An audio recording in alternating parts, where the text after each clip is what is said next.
Hey everybody, how's it going? Thanks for tuning in to the HD podcast. This is Hunter and Danny, bringing you episode 3.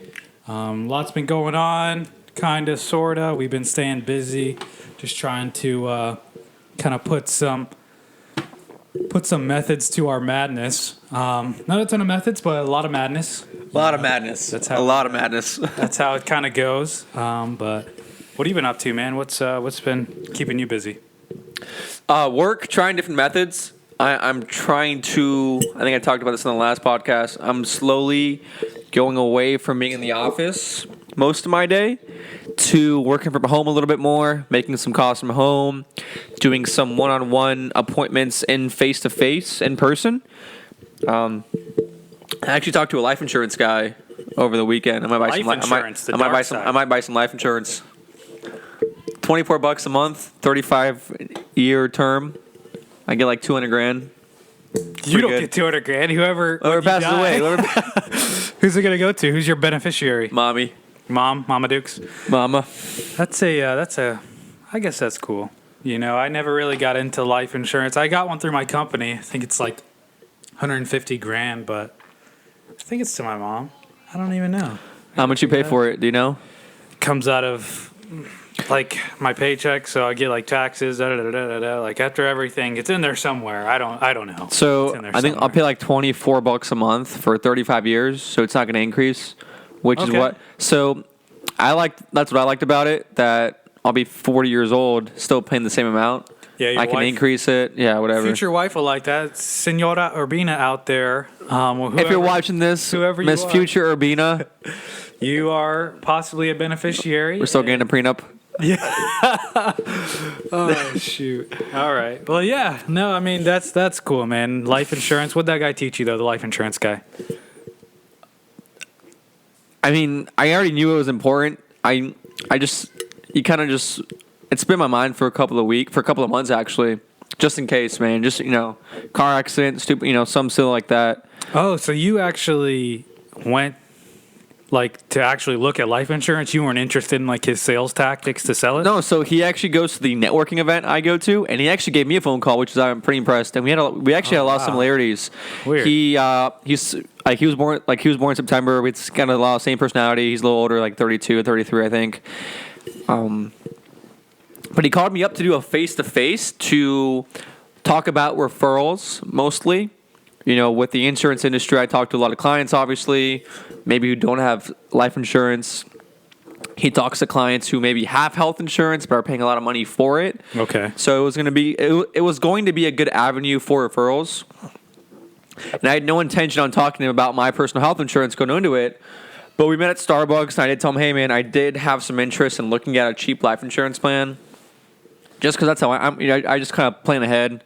You never know what's going to happen. Again, right. being in the health insurance industry, you do see some bad horror stories. And I'm not scared about it. Just in case something happens. Yeah. It'd be nice to have some $200,000. To my beneficiary. So. Yeah. No, I mean it's definitely always good to. It's $25, man. That's like that's like 2 trips to Starbucks, 3 trips to Starbucks. That's their trick, bro. That's how they sell you on it. It's only a cup of coffee a month, but no, man, that's awesome. It's always good to have one step ahead of in a worst case scenario. That's huge, and a lot of people our age could care less about any life insurance. They could care less, but man, stuff happens. I mean, we both know people who have passed away at early ages. And $20 is not a lot of money to really change your family's life if something were to happen. Yeah, so. I mean, it goes a long way. But yeah, no, that's awesome, man. Your networking event's been going good. Meeting people, similar industries, working on that referrals. So that's always good. Kind of making it easy for yourself to grow your business in that regard. But what else have you been kind of doing as far as staying busy outside of work? Ah, man, it seems like life and work go hand to hand. Outside of work, I don't know, man. I'm pretty pumped for your wedding and your little party coming up. Yes, sir.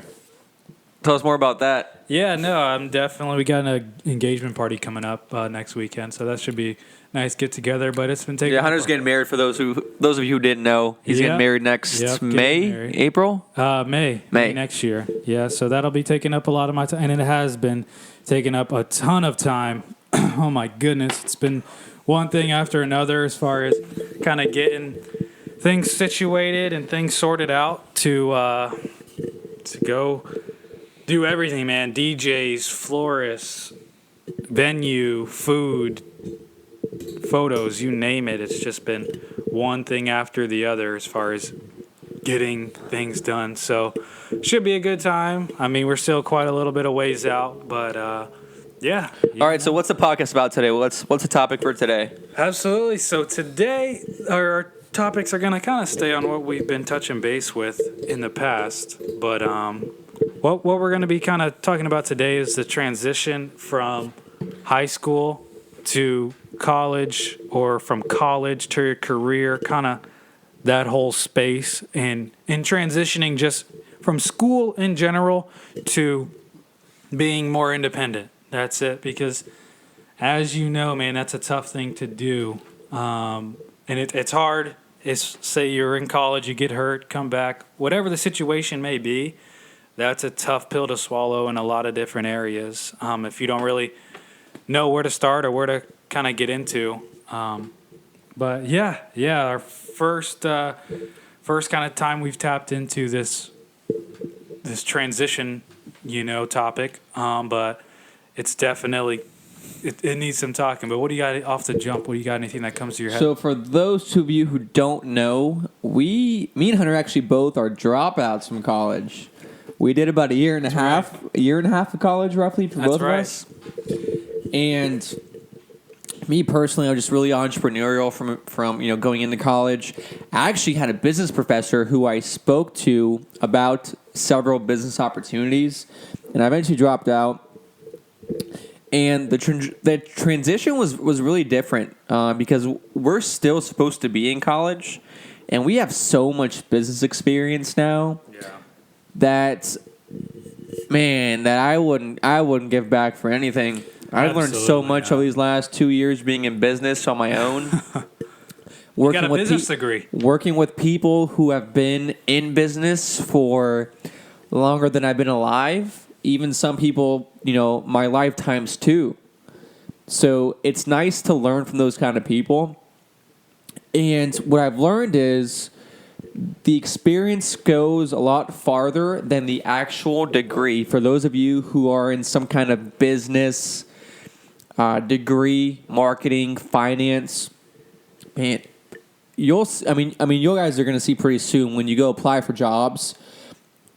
Even going into college with a degree, the pay is still $10, $15 an hour, maybe $8 to $20 if you're lucky, which is $40,000 a year. Right, and I was talking about that today too as well.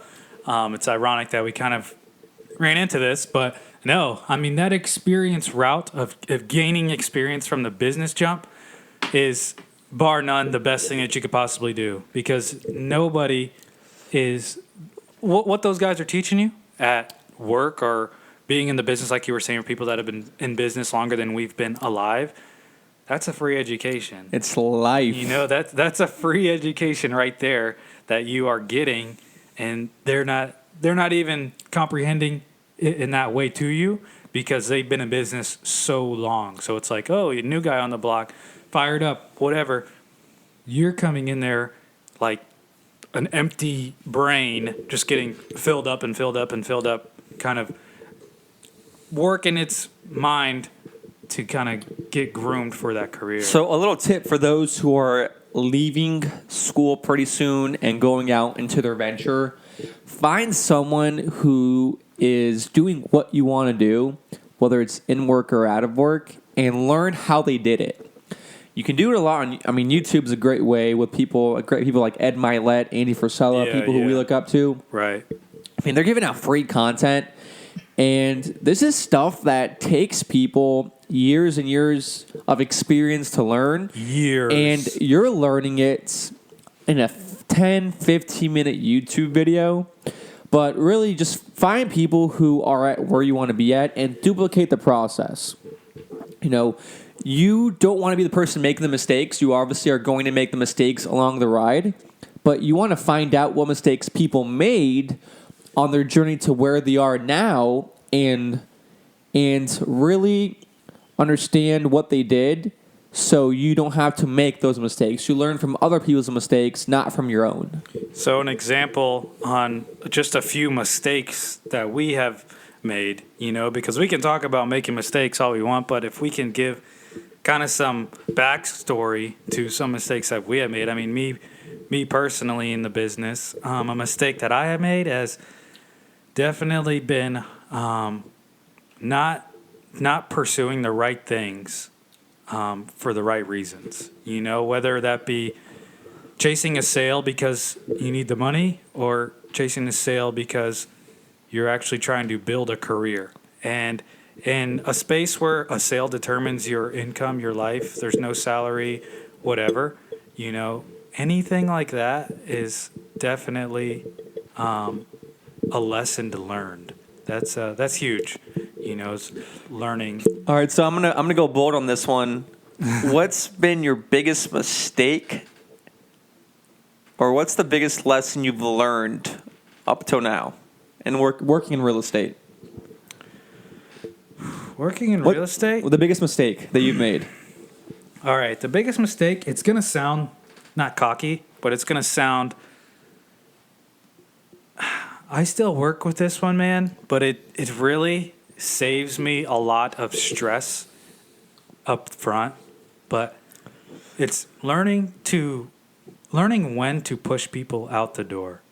And I have a guy that I work with in my office, been in car sales, timeshare sales, this total sales guy. I mean, he's done nothing but sales his whole life, and he always not makes fun of me, but he always pushes me and holds me accountable, which That's I good. love. That's good.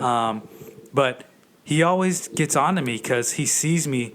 These people are not buyers, bro. These people are not.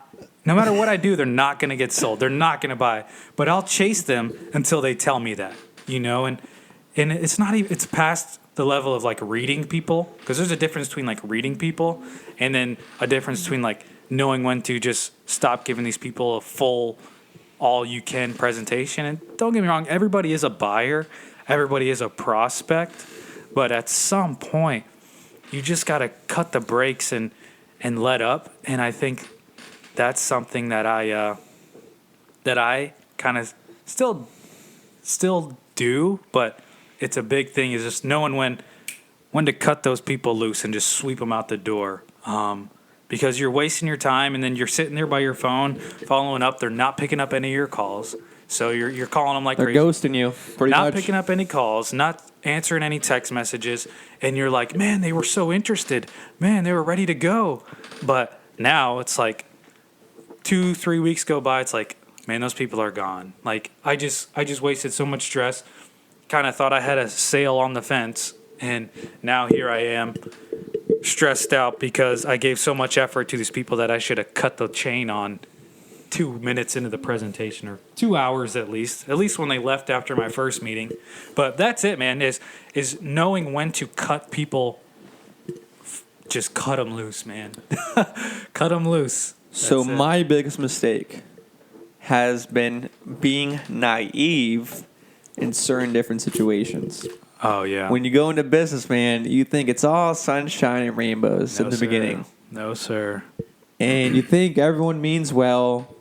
And my biggest thing is you know, We've talked about this off the show, reading people a little better. And just knowing people's real intentions, whether it's whether it's a customer or a colleague. I think there's been certain situations where I've done things I shouldn't have in terms of maybe helping someone where I knew they weren't really good for it. Yeah. Yeah, man. I mean, if you can be firm and not treat everybody like you're a pushover, that's huge, bro. And Dude, I'm a nice guy, there's man. nothing wrong with being Yeah, there's- nice. yeah, but there's when not, you're always but- the nice guy, dude. Eventually, You don't want to be known as a nice guy. That's the thing, That's unfortunately, and I learned that the hard way. I'm just super cool with everyone. I say hey to everyone. I'm nice, but me being a naive, I didn't know that people are going to take advantage of that every once in a while. Oh, dude, I see So- it every day, man. Every day somebody comes in and they're like, "Oh, the young guy, I'm gonna go with him because he's gonna give me the biggest discount." Dude, I'm like the discount guy because I'm young. It's like Oh my gosh. he's not gonna negotiate. He's just gonna give me everything Really? I'm asking for. Oh man, 100%. 100%. People think that they can come in and take advantage of me, and it's so awkward, dude. Whenever Really, I'm looking huh? in the eyes, looking at I never someone- thought of that. Oh, dude, I'm looking at someone in the eyes, asking them, "Hey, sign the paper. The deal's a deal. This is our lowest dollar." They think that I'm just like it's like a McDonald's drive-through, dude. They think that I can just They ticket. can order whatever they want, and you're just going to say, No, like the price. No problem. Is the price, like that's it, and that's huge. Dude, people see me as the discount guy. Hey, I'm the discount guy, but when I hit my bottom number, that's your discount. So take it or leave it. Do what you want to do. But no, man, you gotta stick to your guns, especially when you're dealing with problems. Because in real estate, dude, you deal, especially in new construction. I mean, things aren't always ready. Things aren't always perfect. Things aren't always sunshine and rainbows when you're moving into a brand new house. So here's my thing. I'm over the phone, so I guess sometimes I get a little scared of saying the wrong thing. Yeah. Or being confrontational with someone, and they don't take very kindly to it, and then they stop taking my phone calls, since it is over the phone. And then you're done. After the phone call, you're done. I'm done. If they're not answering, you're tapped out. Yep. Man, Pretty much. That's tough. So the first point I got on this transition topic is you got to clean up your, not clean up, but you have to kind of make your online presence what you want to portray. So clean up your online presence. That's my topic. So here's what I learned pretty recently. The world is going to think whatever of you unless you tell the world who you are. Ah, that's good. Social media is where people tell the world who they are as a person, who their business is. So unless you step up and tell people who you are, what you stand for, what you believe in, Right. they're not going to know. They're going to make their own judgments based on what they've seen and make their own decisions on that. Absolutely, absolutely. I mean, cleaning up your online presence is huge, man. You know, if you got all these kind of comments and captions and I need to clean up photos- my Twitter back from high school, all the Twitter fights and stuff. That's The what- stupid stuff from high school on Twitter. I don't really use Facebook. Instagram's pretty good. I'm working on the business Instagram, but I mean, you're absolutely right. I'm working on showing people that more. You know, in my email signature, I'm trying to hire someone so I can have my information, my Facebook, my YouTube, my Instagram Yeah. link. And now they know I'm more credible. When they see the videos, they see that I know what I'm talking about. It's Right. much more credible when you're going into that phone presentation. Yeah, I mean, it's not that you have to go back and delete a ton of stuff. Yeah, just It's just you got to flip a switch at some point, especially if you're really off the walls. You got to know when to not get in a Facebook fight, and if you want to be that guy, politics. yeah, and if you want to be that guy, then don't use your social media for work. Be a totally different person on social media than you are in business, because I see it in my job. I mean, some people have different names on their Facebook pages. It's crazy because they live a totally different life outside of work. And there's nothing wrong with that, but if that's the route you're going to take in using social media for work, then definitely clean up your online presence. Next one I got is social change. So, Yeah, you're what do gonna- you mean by that? the biggest part with this one is it's bigger for the college. I guess you could say more of a college to career transition, because you're gonna start. Everyone you're in college with obviously is gonna go back to wherever they came from, and they're gonna start careers, do whatever they got to do. But you got to know that in a social change, people that you were seeing every day or every week, you're gonna go months, maybe even years. I mean, there's two handfuls of people that we know we saw every day, had deep conversations with that we haven't talked to in a year or 2 years. and you gotta be ready for that social change, because it's not you being an introvert. It's not you being antisocial. It's just a matter of you starting to fill your life with something. And in that case, you got to start releasing something. You can't be filling up all your eggs in this basket and throwing them in the other basket. You got to really balance out who you're going to spend the most of your time with, and whoever is important to you. Oh, I keep a small circle or whatever.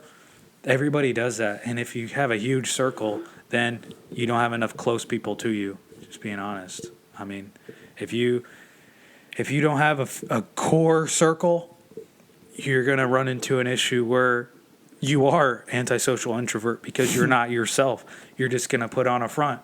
There's a group of people that I can be real with, and there's a group of people that I can just be like, "What's up, bro?" Like, that's it. Keep it short. That's it. Yeah, keep it Talk to them for a minute, 2 minutes, and that's it, man. I see people all the time that we used to play ball with or that we used to go to school with, and it's like, man, this conversation can go so much deeper, but it's not going to, just because our social change, the way our lives have evolved, has just drastically changed. I mean, your the way life we changes are. so much when you're in school transitioning to working your 40 hours a week.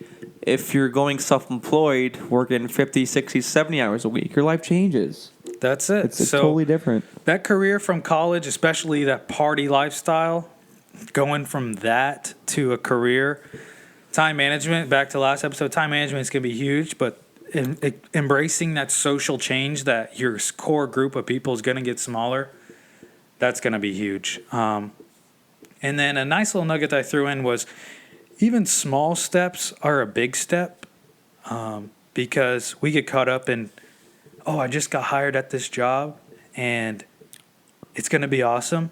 Let's celebrate, Not saying over celebrate every small step, but don't get so caught up in big steps that you feel like you're not succeeding enough, Like you're not, as soon as you get hired, now you're ready to get a promotion. It's like, all right, I got hired, I made it through the week, I made all the phone calls I had to make.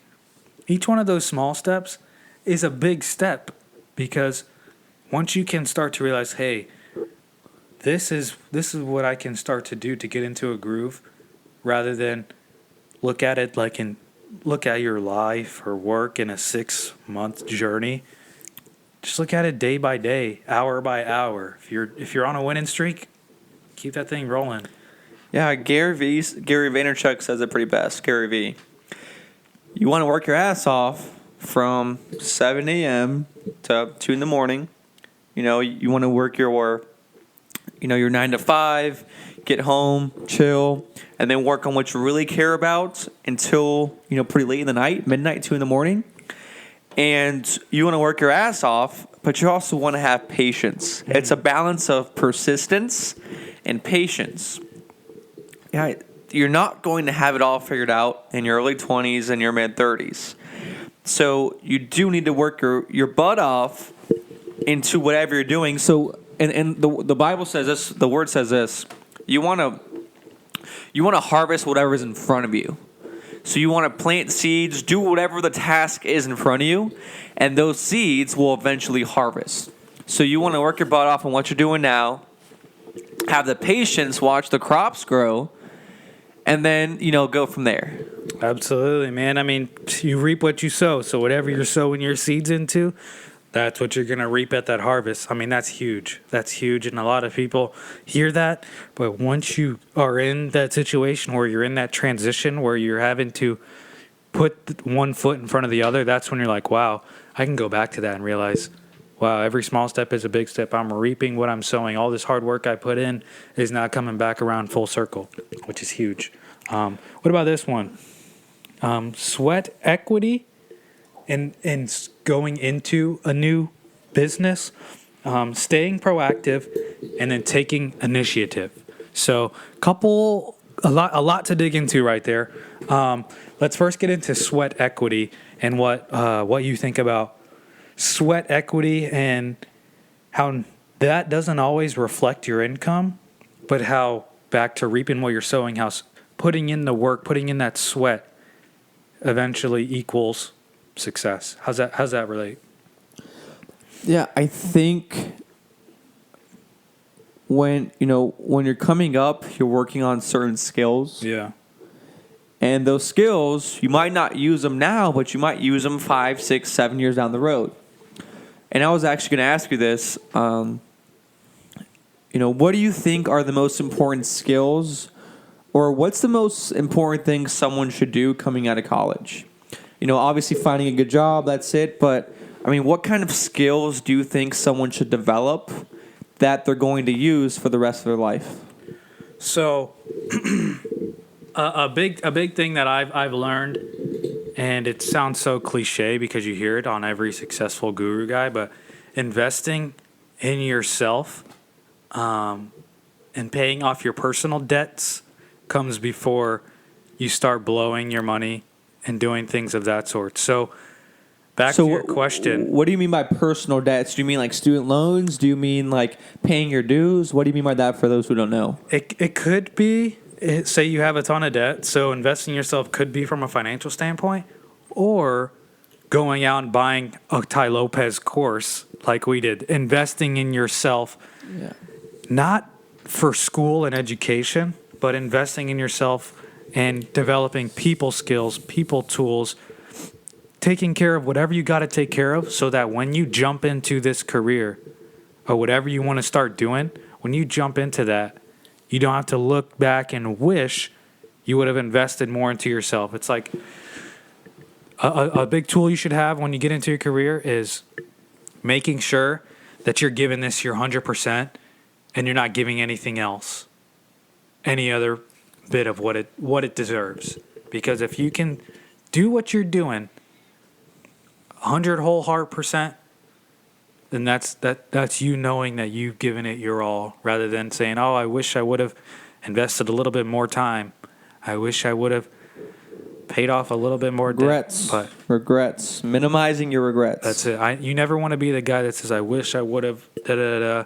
So if you can get through that from the jump and invest in yourself, and even if it's like $100 course, you hear all these people with mastermind courses, but when you put pen to paper and invest a little bit of money into something, you're going to listen to it, and it's not going to give you every answer, but it's going to be a big enough investment to where, okay, now I know I got to get everything on track. Now this is a little bit deeper than watching a YouTube video.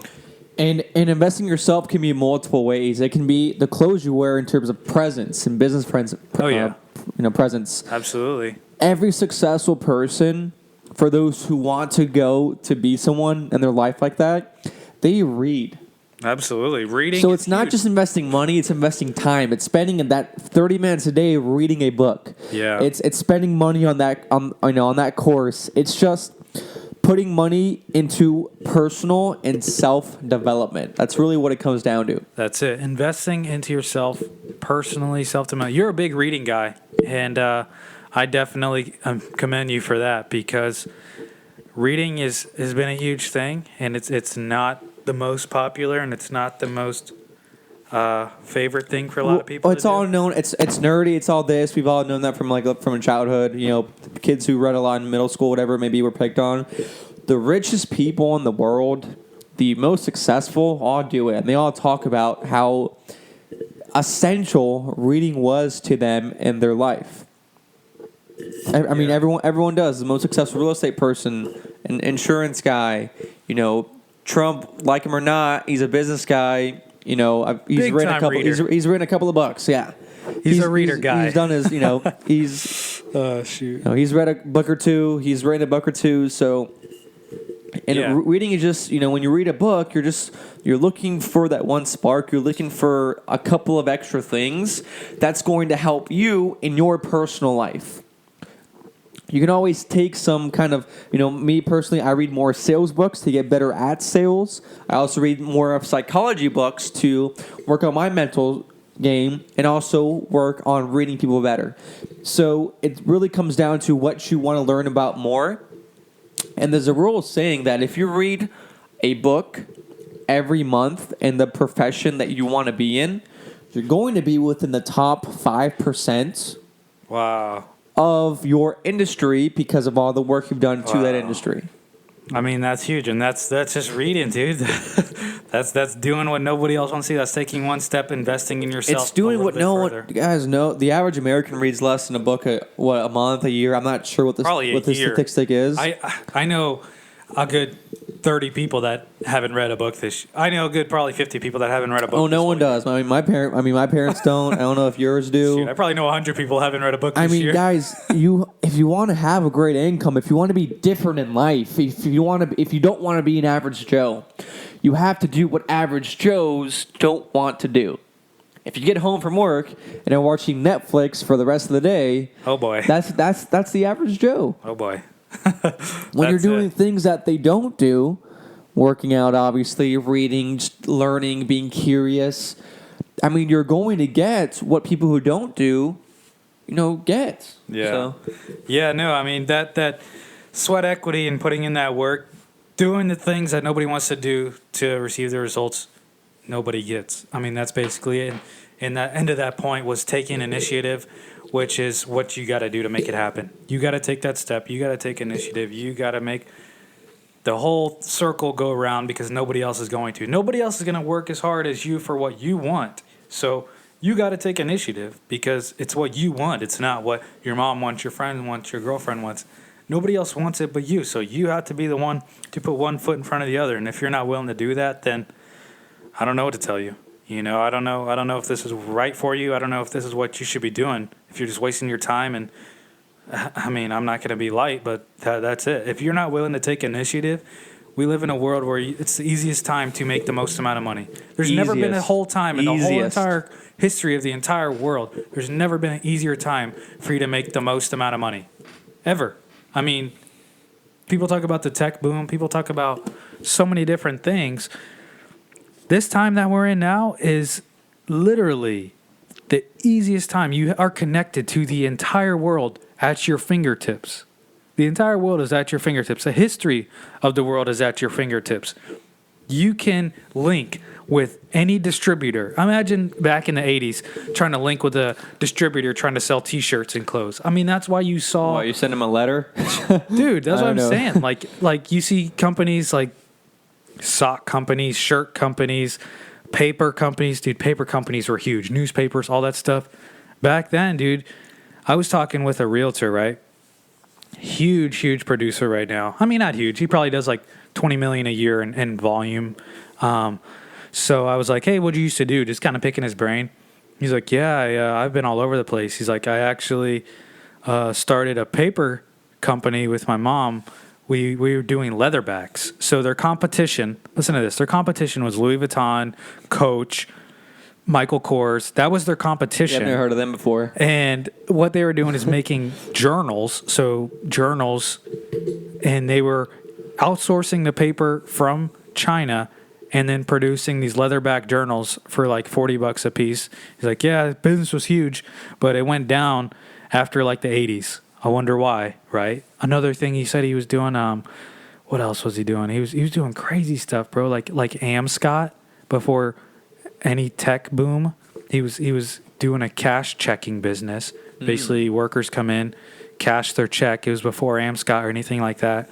And then eventually, time caught up with itself, and his business went under. I mean, there's so many things like that you hear even 20, 30 years ago. Now, I mean, you're gonna hear people say, "Oh, whatever."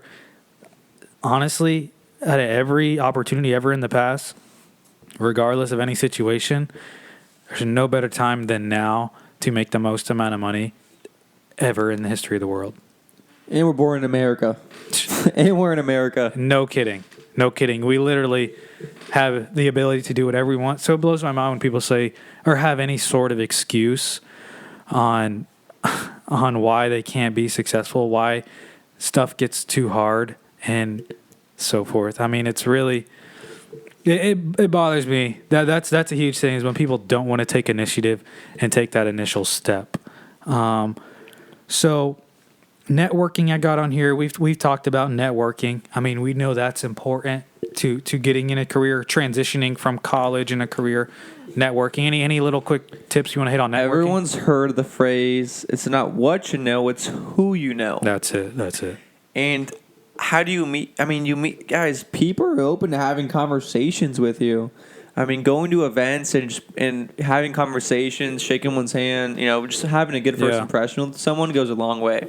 Yeah, no, I agree. I mean, networking is huge. I wouldn't have the job I have if I didn't network. You wouldn't have the job you have if you didn't network. Exactly. It didn't matter what the heck we knew. We could have read every book out there.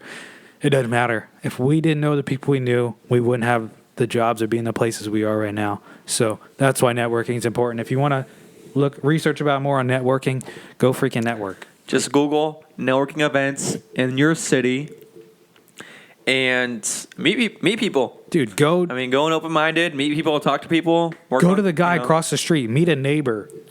Anything. Literally, network is anything. If you sit in your room all day playing video games, watching Netflix, not going to get into that. Talk about it another time. If you want to get That's into a whole nother episode. if you want to get in, if you want to do stuff like that, then knock yourself out. But if you want to be for real about this, just network. That's it.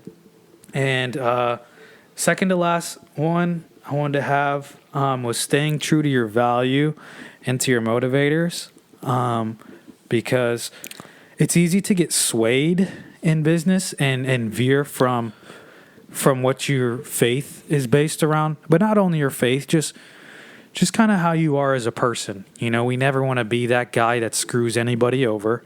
We never want to be that guy that has a bad attitude or whatever. So staying true to your value and not falling into the trap of letting what you're around consume the way you become. You know what I mean? Because it's easy. You've been networking. So leads right after the last one. You've been networking, hanging out with these people in your office 7 days a week. How is it that you're not going to become just like them? I mean, what do you do? You got to pick your circle really good. Yeah. Everyone's heard the saying, you're the average of the 5 friends you spend the most time with. Yeah. And so at work, you want to be careful who you're giving your attention to. Yeah. Are you talking to the guy that's on Facebook all day, just kind of not paying attention to work? Or are you talking to one of the top producers in your office, and building a relationship and talking to them? There's always a learning curve in every job, and every kind of whatever you do. There's always going to be a hump, and when you realize that, you don't really get discouraged that you're not doing good in the beginning, because that's part of the job. That's just part of it. Yeah. So to answer your question, it's really being self-aware of who you're spending your time with. There you go. And what characteristics you want to have. You need to kind of do a self-audit of how you act, who you are, what you like, what you don't like, your pros or cons, and kind of notice the people you're around with too. If someone is really good at something you're not good at, yeah. I mean, you're going to improve in that area because you're around them so much. Yeah, I mean, it's some give and take with it. You want to surround yourself with positive people all the time, but then you want to be a light to people that are in a negative sense. Mm-hmm.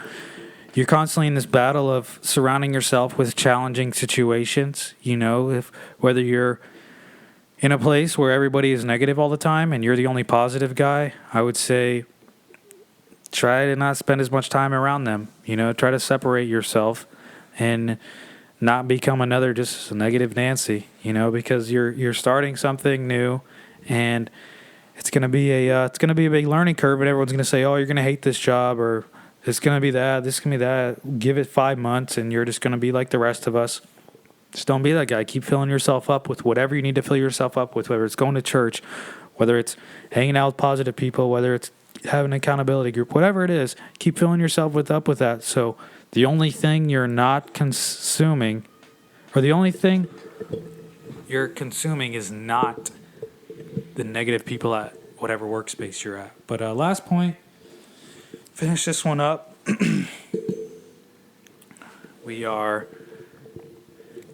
Remember, this job will not be your last. Stay on the lookout. Yeah, you're probably not going to stay. You're not going to have the same job probably for 20, 30 years. So you want to build skills, you want to make connections, you want to experience and learn about what you're doing. At the end of the day, you're going to use what you're learning now in a future endeavor. Absolutely. I man. might not be in insurance my whole career, but I'm probably going to use the sales skills that I've learned, the communication skills, the networking skills I've developed while being in insurance in a different career. So again, just like we always talk about, the dots connect one way or another. So when you're younger, you want to focus on building skills, because those skills are going to make you a lot of money one day if you are one of the best in your industry, or if you are one of the best at those skills. Look at people who are the highest earners in whatever they do, whether it be sports, whether it be acting. They're the best at what they do because they've developed those skills, and now they're one of the best people, not just in their country, in the world, at those skills. I mean, even look at that, dude. You look at actors. Actors become singers. Exactly. Singers become actors. Blah blah blah. And that's all networking. That's all letting in the big point on this one that I kind of want to go on is opportunities. Because remembering that this job is not your last and not getting content, always being on the lookout. You never know who you're gonna meet in your career. So being on the lookout is huge, because you never know what opportunity is going to walk through that door and say, hey, I know you've been doing this for 2, 3, 4, 5 years. Check out this new thing I got going. Let me know what you think. And is this something that you'd be willing to invest a lot of your time in and kind of bring it to fruition, And then that's huge, man. If you can sit down and say, hey, I've given this job kind of all I can, and I'm ready to make my next move, then do it. What do you got to lose? Squeeze life. You only have so much of it. You want to squeeze every ounce that you can out of life. That's it. You only have so much of it at the end of the day. And I think when you think about this, you're in a different mindset. When you're 70, you want to look back at your life and be proud of what you did. Yep.